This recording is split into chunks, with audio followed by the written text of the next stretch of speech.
Why do I struggle? Why do I self-sabotage? Why do I start off really, really good and then fall completely off? Why can't I stay consistent? Why is it that every time I start, I always fail? See, we ask ourselves these questions when it comes to fitness and nutrition. They're good questions because it means we can inquire them. And so oftentimes, we'll try and ask more why questions. Why is it that you're staying inconsistent? And why is it that you want to achieve these results? And why do you want to achieve these results goes even deeper, to more whys, and you eventually get to something that's really powerful. By consistently asking why, you do get to something that's really powerful, and it's usually, why? Because I want to live a long, healthy life for my kids. And that's deep, and it helps you stay consistent a little bit longer. But I want to have you consider something. We need to change it and go even deeper than that. We need to actually follow up with a what question. And it's, well, what is the root fear of that last why question, right? And the answer to that. So if I asked myself, well, why? And it's because I want to live a long, healthy life for my kids. Well, then obviously there's a fear about not living a long, healthy life, or not living much longer. You see, fear is the root to every little bit of unhappiness, every little bit of scarcity mindset, our scared mindset, every little bit of frustration and anger. It's all stemming from some sort of fear. Fear of happiness, fear of success, fear of failure, fear of looking bad in front of the people that we love, fear of being judged. There's some kind of root fear that is holding you back. And yes, we can create a deep why, and that may motivate us for a long period of time until hopefully it falls into a ritual that we stay with. But what is the fear that we actually need to address? You see, fear is everything. Fear of dying or fear of living.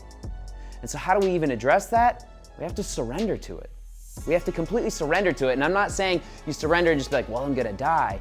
But surrender by acknowledging that it is a reality that will happen.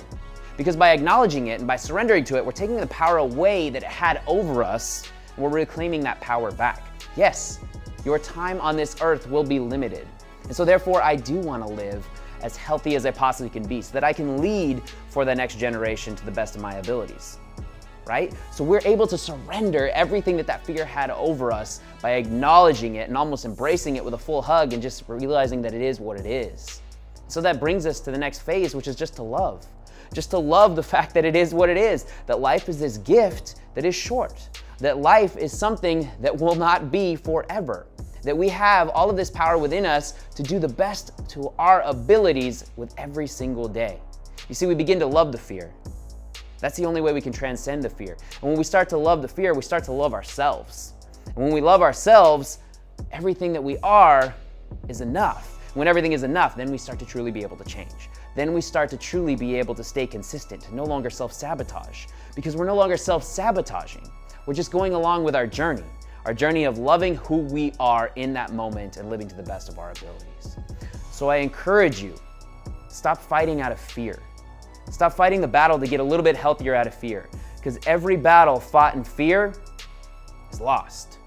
It's the person who goes up fearful to go into a fight that's gonna get knocked out. It's the person that goes in with constant confidence that, hey, I'm gonna give it my all and I've got this and I love this situation and I love that I'm here to put in everything that I possibly can. It's the person that goes in loving their country and are fighting because they love their country that wins the war, not the person fighting out of fear.